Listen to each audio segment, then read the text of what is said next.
good morning. Solid na ano yata. How much more slides ba, Dre? How much more slides? Actually, konti na lang, Miss. Ganito na lang, kasi we're running short of time. Ang gawin natin, kasi I see that there are a lot of questions, and I really would like to give a little bit more time on the questions of everyone. Many of your presentation, Shopee can continue with all of the details tomorrow, no, May 1, Sure. so that all of the details about Shopee processes. But we'd like to maybe give you your last maybe five minutes, no, 5 minutes to just focus again on how to sell the products online. And then we proceed to answering the questions. Ladies and gentlemen, we'd like to of course welcome everybody again, and thank you. We're a full house, full packed again today. The topic of today's session is how to sell your products online. Now, Shopee is of course one of the platforms. So what Dre is really showing is if you do decide to onboard a platform or a marketplace platform like Shopee, this is an option. But we later on, please feel free, because we will ask Shopee, why will I go to Shopee when I'd rather go to Facebook? Those are the things that but please keep your questions coming, and then we'll just give Shopee a little bit more. Just give her 2 more minutes to round it up and focus on how to sell your products online. Thank you, Dre. Thank you. Okay, thank you, Ms. Asik G. All right, so let's make it this quick, diba? Para at least matuto tayo at the end of the day is to actually be present on online platform kagaya na lang ni Shopee. So once meron na tayong good photo, okay na yun. Just make sure it's in white background, maganda siya sa paningin. At the same time, of course, when we write in our product name for Shopee, make sure it's concise. So pwede natin ilagay yung brand natin, the product model, the specifications and sizes. Kung wala tayong brand, we can proceed with the product model itself. And of course, yung i-complete din natin yung ating product information. Now, once we are done with that, make sure lang po na hindi natin ma-upload yung mga bawal na products na ibenta online. Na lang ng wildlife products, weapons, cigarettes, prohibited foods, stolen goods, of course, stocks, medicine, services, kagaya na lang ng massage. Okay, hindi po yan pwede. And of course, drugs and alcohol. Now, also, for Shopee, di ba, marami tayong product listing na pwedeng ilagay. We can upload up to maximum of 20,000 SKUs or product listing. Now, for Shopee, of course, ang importante lang naman po is makapag-offer po tayo sa mga potential buyers natin ng discounts, free gifts, free delivery na pwedeng i-accommodate sa inyo ni Shopee, low prices or competitive pricing, and of course, a good product listing. Now, in any event po na very open na tayo to actually open up yung ating business with Shopee, di ba? You can also contact Carol C. So provided na po yung number nila dyan. And Johnny Cavilla. These two are part of our acquisition team. Alternately, you can scan naman po ang ating QR code para directly na tayo makapag-sign up at makapag-open ng account for Shopee. Alright? So that's the end of our presentation for today. And after which, we will be assisting na or kumbaga definitely answering na yung mga questions na meron po ang ating mga viewers. Alright? Thank you, Asik G, and thank you, Carlo. So ngayon ko na, thank you, Carlo. Ngayon ko na itatanong yung gusto kong itanong kanina. Thank you, Carlo. Okay lang? No? I'll do it. Right. Yeah. Thank you. So, okay, Dre, no? I just wanted to go back to the question on how do you sell your products online? If I were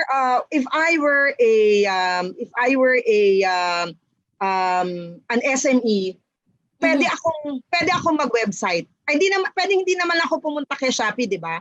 Pwede ko bang tanongin sa'yo? Pwede rin akong sarili kong website. Pwede rin akong pumunta sa Facebook. Yes. Yeah. Pwede mo ba, I know you've been, you're one of Shopee's greatest resource. So taking out your Shopee hat, can you tell us some tips? No? Kasi yun yung nakikita kong maraming questions din. And then later on, I throw back to Carlo about Shopee concerns. But I'd like to remind the audience that details about Shopee, there's a session on May 1 tomorrow. What time is Shopee? So we expect that all of your questions relative to the onboarding will be there. So nagkaroon ng opportunity si Dre to discuss the onboarding. Bukas they are given 30 minutes actually, no, per but nabigyan natin siya ng opportunity today. So ngayon tatanungin na natin siya ng mga questions, and we'd like to ask everybody to please continue asking. So ito yung mga member namin ako nagte-text. So paano nga daw kung ayaw ko mag-Shopee? Ayun ang tanong nila. Pwede ba ako mabigyan ng tip kung paano ko mag-sell ng product kung halimbawa website ako, Facebook ako.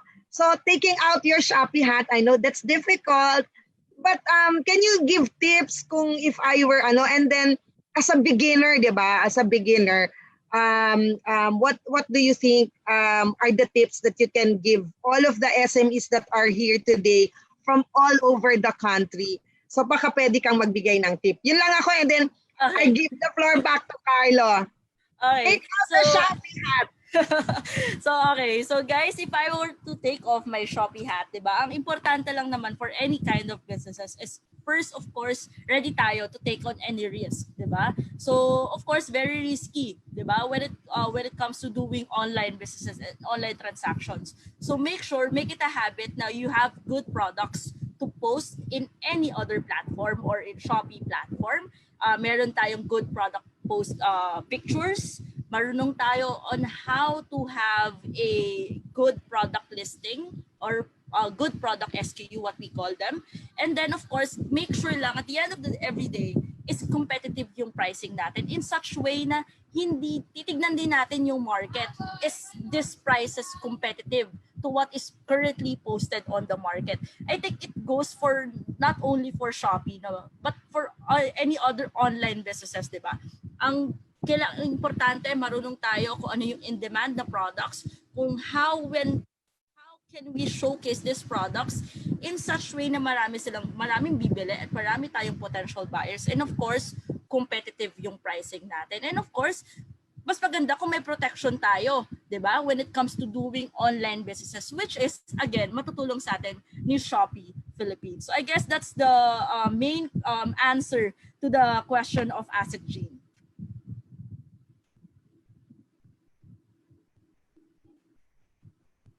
All right. Thank you very much, Dre. Hindi pa kami tapos. Meron pa kaming Q&A, and Dre and our team will answer your relevant questions about selling products online. Mm-hmm. So let's start with the questions. We have one from Michael Anthony Lopez, and we only have about 10 minutes left, so let's be as quick as we can. Will the topic of information security be discussed here? What do you have to say about it, since customer and seller info, especially payment facility, will be online? Well, for Shopee, no, very strict tayo when it comes to pagsunod sa ating mga government policies ng data privacy. In Shopee, you can always make sure na yung whatever details we share with Shopee, such as yung ating mga addresses, yung ating mga numbers ng mobile phones natin, and kung sino yung mga buyers natin, ang makakakita lang po niyan is the internal employees ni Shopee, and we don't deliberately discuss that or we don't deliberately show that sa ating other mga buyers, potential buyers natin, of course. So again, si Shopee po is strictly following data privacy, which is strictly implemented, of course, in Philippines. Is that an industry standard? Yes, oo. Meron din tayo kasing specific na data privacy team na employee din natin sa Shopee, no? So they strictly monitor all the data's running internally and externally for Shopee. It's good to know that that's a Philippine standard. We have a question from Faith Tubilia. How do we compute shipping cost? Is it incorporated into the cost, or is it on top of the cost of the item? How does the industry relate that? Okay, so si Shopee, wala tayong mga any other costs. Yung current cost, yung current fee na meron tayo is a transaction fee.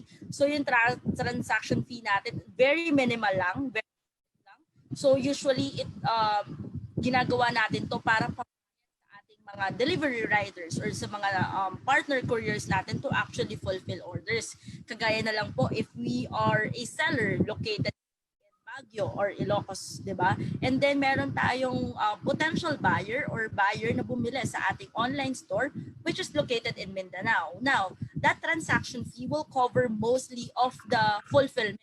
No? Hindi siya napupunta kay Shopee. So, kasi si Shopee wants to be as much as possible, we want to give back to ating mga micro, small, and medium enterprises na doing business with us, di ba? So of course, we don't want to charge them na over naman sa kanilang income, di ba? So very minimal lang yung ating transaction fee na tinatawag for Shopee. That's good to hear. Question from Alfredo Vivas. How can we guarantee the quality and originality of products sold online? Alright. So for products sold online, ang importante lang is that kung tayo yung potential buyers, we also make sure or make it a habit na basahin natin yung mga current reviews ng product. So usually naman, ang ating mga buyers na previously bumili na from that particular seller, definitely they will provide a review on the product. So basahin lang natin, is the services and the products also is good? Kasi from that, kasi we would know it's basically a consumer responsibility, not to actually research or study or alamin muna natin kung okay ba tong product na to or not, di ba? Thank you very much. Tanong galing kay Dario Opistan. Kailangan po ba may permiso or authority from the brand owner para maibenta ang product sa online? Ano po ang legal considerations para maibenta ang certain products na gawa ng iba sa online market? Alright. So for Shopee kasi, as much as possible, we want to accommodate as much. Alright? So yun nga lang, may mga restriction when it comes to having to sell yung mga products na branded na or technically present na on the Shopee platform kagaya na lang ng ibang brands natin. So kailangan lang meron naman tayong guidelines in our listings or what we call na pwede mong i-post sa Shopee. It's actually in our Shopee document 3594. So when we read through that po, malalaman po natin kung ano yung mga pwede at hindi pwede ibenta for Shopee kasi meron tayong such thing as IP infringement. So IP infringement is basically po not allowing a particular brand to be sold na or to be present pa sa other sellers natin kung currently present na siya on the Shopee platform. All right. From Wilson Season, can the bank account we use be a personal account or should it be a corporate account for selling online? So sobrang gandang question yun kasi minsan 'di ba meron tayo as a regular Pilipino, 'di ba? Meron lang tayo yung mga savings account natin. Now that will do po. Again po si Shopee is strictly implementing the data privacy law in the Philippines. Now si data privacy law natin, 'di ba? Implements na of course whatever information na meron yung ating mga users regardless kung sila ay seller or buyer is dapat ipoprotect natin yung information na meron sila. Kasama na po doon ang bank account. So regardless kahit po savings account po ang meron kayo, definitely po si Shopee po will also give yung whatever income na makikreate natin on the Shopee platform papunta sa ating mga savings account. Right? Question from June Flores. When do we get the sales from the buyer? Is it automatically credited to our account? Okay. So si Shopee again, meron po siyang protection both for sellers and both for users na regular buyers natin and also to our sellers. So si Shopee meron siyang feature called Shopee Guarantee. Okay? Meron din siyang feature wherein you could actually confirm kung na-receive na yung order mo kung ikaw si buyer. So it's the order receive button. So pag kinlik po yon automatically ng ating mga buyers who receive yung mga orders na pinulfill natin sa kanila, madaling-madali lang po, within 24 hours, makukuha na po natin into our respective bank account yung income natin for that particular order, di ba? So regardless kahit na po siya ay cash on delivery or kahit na po siya ay made through online banking, made through over the counter credit or debit cards, definitely po within 24 hours you will get your income sa inyong mga respective bank account once the buyer confirms of order. Question from Raymond Tapel. Do we need to give the unofficial receipt after mag-pick up ng rider ang product? All right. Do we need to give an official receipt? Not necessarily. Because technically po, when you place order sa Shopee, it will create an order ID. Now, that particular order ID will also act as your official receipt for that transaction. Diba? Meron na dong price, meron na yung merchandise price, meron na rin yung total price na kailangan bayaran ni buyer. So, not necessarily. All right. Next question from Jeneline Modestro. For COD, nakuha na po ni rider yung bayad ni buyer. Si Shopee na ba na mag-credit sa account ko or direct ibibigay sa akin ni rider yung na-collect niya na money? Okay. So with that po, dyan po pasok po ang ating protection na sa Shopee online platform, which is called Shopee Guarantee, no? So regardless po kahit na kunyari, ako po si buyer, tapos syempre nagbayad ako ng cash on delivery sa ating rider. That particular rider, so syempre yung order came from Ilocos, and then again I am from Mindanao. So definitely that same rider wouldn't be able to hand over the cash to the seller. So ang gagawin po natin, whatever yung nakakollect ng ating mga riders from the buyers, ibibigay niya po kay Shopee yon. Tapos si Shopee po, yung actual company or actual entity na magta-transfer or gagawa na from that outright cash, gagawin natin siya, ipapasok natin siya sa system at i-credit po natin siya sa bank account registered ng ating mga sellers. So hindi sila mamomroblema. Okay, si Shopee na po yung bahala doon. Question from Jenny Badamba. As a beginner, to know about e-commerce, what is the process of payment and delivery? Is it delivery first, later for payment? What is the guarantee between the merchant and the consumer about rendering good quality product? And is it paid to the merchant? Okay. So with that po, sobrang dali lang for Shopee. Again, when we enlist yung mga SKU natin on the Shopee platform po, di ba? It also gives a security sa ating mga pinopost online. So definitely, if a rider fulfill an order and yung sa ating mga buyers na kuha na po nila yung kanilang mga orders, definitely yung security natin to actually have yung mga income natin for those orders fulfilled, mas mabilis na po natin makukuha yun. All right. Tanong galing kay Maria Gwendolyn Espino. Pwede po ba ang baked goods from Bulacan po? Okay. So for baked goods, actually we have a category in Shopee which is called groceries, no? In groceries kasi, one of the requirements kailangan at least minimum na shelf life of a product is dapat 3 months. So if the baked goods can actually last to more than 3 months, it's good. It's good that we can fulfill. Pero for those products na medyo 1 month lang or 2 months lang yung ating capacity or kumbaga yung shelf life niya, medyo hindi po tayo ng ganong klaseng orders, of course. Kasi as much as possible, what we promote also on the online e-commerce platform is that the buyers can get their products online, but making sure, syempre, na of good quality pa rin. So we want to make sure na kailangan whatever SKU or product listing yung i-enlist natin kay Shopee, it has a minimum of 3 months shelf life. All right. Tanong galing kay Jeka Caspe. Meron po ba minimum amount or required number of stocks per item? Okay, so ang maganda dito, when it comes to enlisting your products sa platform natin, walang minimum amount. Kunyari, you are selling products na sobrang low value lang naman, yung maliliit na products like for kids, di ba? Minsan, pwede tayo mag-enlist ng products which cost 3 pesos, 5 pesos, 10 pesos, kahit na isa lang yung stock niyan, kahit na dalawa lang yung stock yan, you can enlist those in Shopee platform, of course.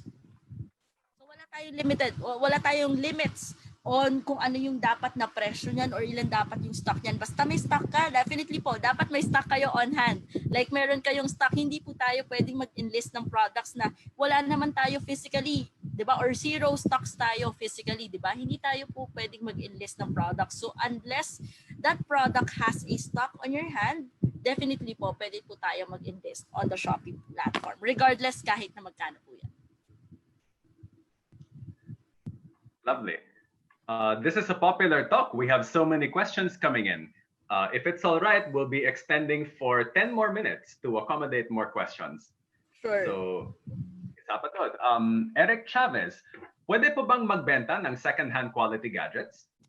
Of course, pwede po tayo magbenta for Shopee ng second-hand gadgets. Of course, we allow pre-love items or what we call second-hand items. It's just that medyo limited lang po tayo on promoting these products, lalo na sa mga special campaigns natin. Kasi for special campaigns natin, we want to make sure na all the products, di ba, maganda, of good quality, of okay na quality pa sila, superb quality pa sila. So we want to make sure lang na for our campaigns, lahat brand new. But again, you can still enlist products for second-hand or pre-love sa ating Shopee platform. Thank you. Next question from Peping De Villa. Can we sell our products to other countries like Singapore, Korea, etc., where Shopee is present? All right. So again, si Shopee po ay present sa 6 other countries aside from Philippines. But again, we have a different landing page or a different app po when it comes to other country, no? So si Shopee Philippines, once you download Shopee in your respective phones po, of course, kinukuha nito yung current country natin, which is Philippines. So it will just let you download Shopee Philippines and sa inyong mga mobile devices, and you cannot download any other Shopee app na ibang countries kung tayo ay located sa Philippines. And of course, hindi rin tayo makakapagbenta ng products sa other countries because they use a different what you call this, yung mga peso, di ba? Iba kasi sa kanila yun eh. It's won, di ba? So, or Singaporean dollar. So ngayon, syempre, as much as possible, we want to cater only to Shopee Philippines potential buyers. So when you enlist to Shopee Philippines, it's just Filipino or buyers within the Philippines who you can reach to. So medyo limited lang tayo for that. From Jeneline Modestro. For COD, nakuha na po ni Rider yung bayad ni buyer. Si Shopee na ba mag-credit sa account ko or direct ibibigay sa akin ni... Oh wait, we already asked this one. Yeah. Question from from Mimi Del Rosario. What happens if the buyer fails to release the payment to the seller? What happens if the buyer fails to... Okay, so we have 2 scenarios for this. So for cash on delivery transaction po, definitely po, si Rider naman po na won't or hindi po niya i-hand over yung parcel to ating mga buyers kung hindi po yun babayaran ni buyer. Of course, that is for cash on delivery transaction. Pero pag sa non-cash on delivery or the buyer made the payment beforehand, definitely po. So technically, Shopee holds that payment. Alright? And i-credit lang sa'yo ni Shopee yung payment na yon if the buyer confirms that they have received the order. Okay, na binook natin. So, kunyari, tayo si seller, di ba?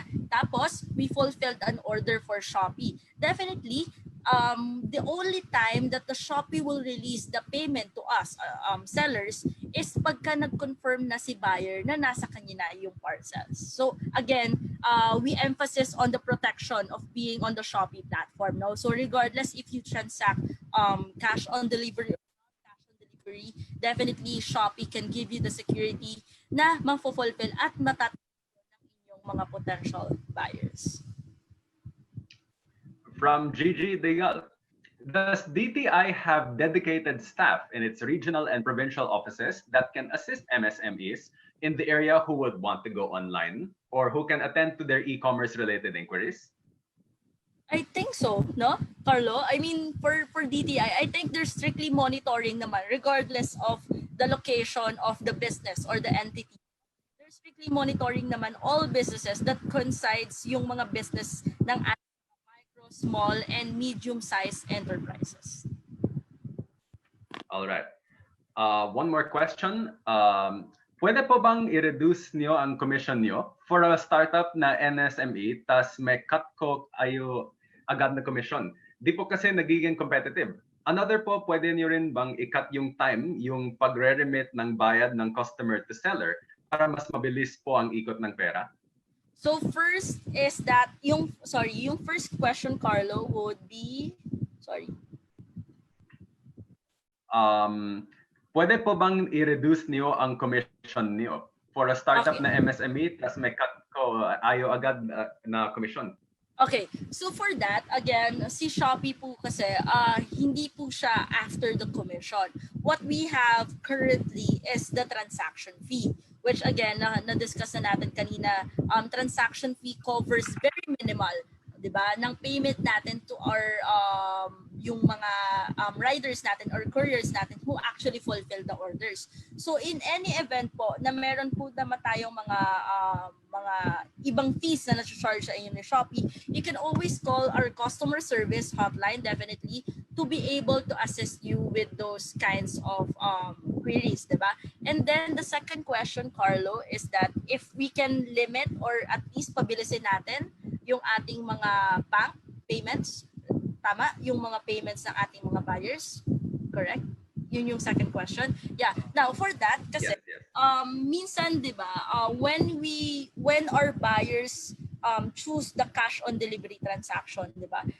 Again po, we will only remit the payment to the sellers if the buyer po would actually confirm na that they received the order. Again, we want to emphasize on the security. Not unless po na si ating mga potential buyers actually confirm po yung order, saka lang po tayo magbabayad sa ating mga sellers. For the event naman po na non-cash on delivery yung pinili po ni ating mga buyers, okay? Tapos po, usually, nag-aantay po tayo ng confirmation kasi sa mga bank na ginamit. For example po, yung buyer niyo po ay gumamit ng credit card. Tapos, let's say, I will not mention any banks na, but yung isang bank na yon, inaantay kasi natin yung confirmation from their end na confirm yung transaction at actually yung transaction is non-fraudulent, okay, or non-fraud, para at least to make sure na when we push through with the order is hindi po siya fraud transaction. Okay, so we want to make sure na actual person who uses the credit card yung gumamit po ng credit card. All right. And we're past time now, so thank you very much. Marami pong salamat sa ating mga speakers. Sa ating pagtatapos, gusto po rin nating pasalamatan lahat ng mga partners sa proyektong ito. FAMS International Business School at Philippine Trade Trading Center bilang learning partners, Wonderman Thompson bilang agency partner, and of course, our enabling partners in alphabetical order, Foodpanda, GCash, Google, Grab Express and Grab Food, Lalamove, Lazada, Leadmore, Paymaya, QuadX Paylink, and QuadX GoGo Express, Shopee, Singapore Institute of Materials Management, Union Bank, and Zalora.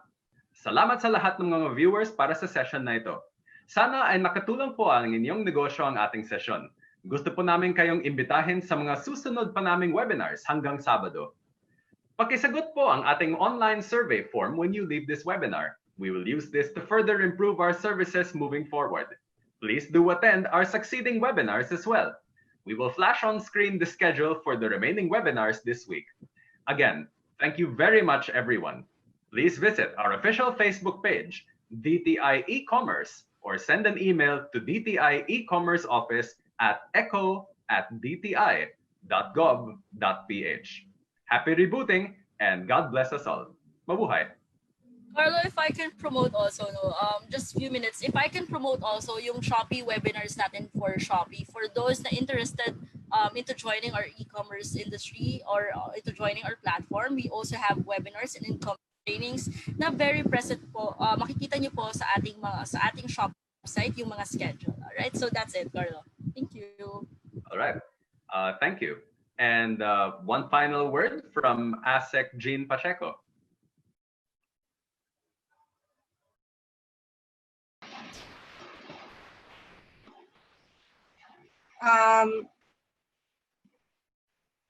Thank you very much. Thank you very much to everyone who participated today. And ito lang ho kasi bigla akong hinahanap ngayon yung madaming nasa Facebook na gusto ko sanang batiin kasi lahat talaga ho, no, from all over the country. Siquijor, Rizal, Davao del Sur, Aurora, Negros Oriental, Cavite, Rizal, Dapitan, Zamboanga del Sur, Davao, Tabuk City, and Santiago City. So marami pa ho from all over the Philippines, no. At this point in time, I just want to say that paulit-ulit ko pong sasabihin na ito pong DTI ay ginagawa po itong online conference na tinatawag din nating control booth now, because we would like to give everyone the opportunity to get the information that they need for their online business. So ang topic natin today is how to sell your products online. Nakita natin na kung ikaw po ang isang way para po ang isang business ay mag-online, yung pong tinatawag na onboarding. So si Shopee po ay isa sa mga marketplace platforms na yan po ang kanyang model. So onboarding po, sinabi ho kanina ng Shopee yung lahat ng pamamaraan nila bilang isang platform kung kayo po ay interesado na sumama po sa platform na yan. But nais ko po din pong sabihin na hindi lang po Shopee yung nandyan. Nandyan po yung Lazada, Zalora, Shopify, at iba pa pong mga platforms. At kung hindi po meron din po tayong mga social platforms din, kagaya ng Facebook, ng Instagram, meron din po yata sa mga WhatsApp. Lahat po yan ay pwede po ninyong saniban. You can join them and we will give you this information as we go along po. No? So for now, ang nakita po natin is how to sell your products using a digital platform. Marami pong tanong, 126 questions. Hindi ko natanong, meron yung iba. Yun daw bang sinasabi ng Shopee, ng Shopee, yun din ba ay nag-a-apply sa lahat ng mga platforms? So tomorrow po, May 1 na ba bukas? Meron po tayong lahat po ng mga platforms na bibigyan ho natin sila ng pagkakataon na lahat ho sila ay mabigyan ng kayo po ng information para kayo po ang mamimili. Kung gusto nyo saan kayo mag-online business, kayo po ang mamimili. So with that, we thank you very much. We thank Shopee for the opportunity, and to all of you who are asking about the questions and the answers, what we will do as your DTI e-commerce office is to let Shopee answer, and all of the questions that need some answering, we will also help in answering, and then we will post the responses in DTI e-commerce Facebook page so that you can all of us here will be able to know the answers to these responses. But meron din pong mga tanong kanina tungkol ho sa e-fulfillment, yung pong delivery, yung pong warehousing. So mamaya pong 3 o'clock naman ho yun. So maganda rin ho yun sa mga hindi pa masyadong nakakaalam kung paano ba to, o sige nagbebenta ako, pero paano ko siya papadeliver? Paano ang bayaran? Paano ko ito, saan ko itatago ito? Paano ang warehousing ko dito, packaging and all that. So yun ho, and again, thank you very much, Carlo, for moderating the session, and to our friends from Shopee, maraming salamat, and we hope to see you again tomorrow. So, and later po yung ating fulfillment. Thank you. Thank you, everyone. Have a nice day.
Kaya natin yan.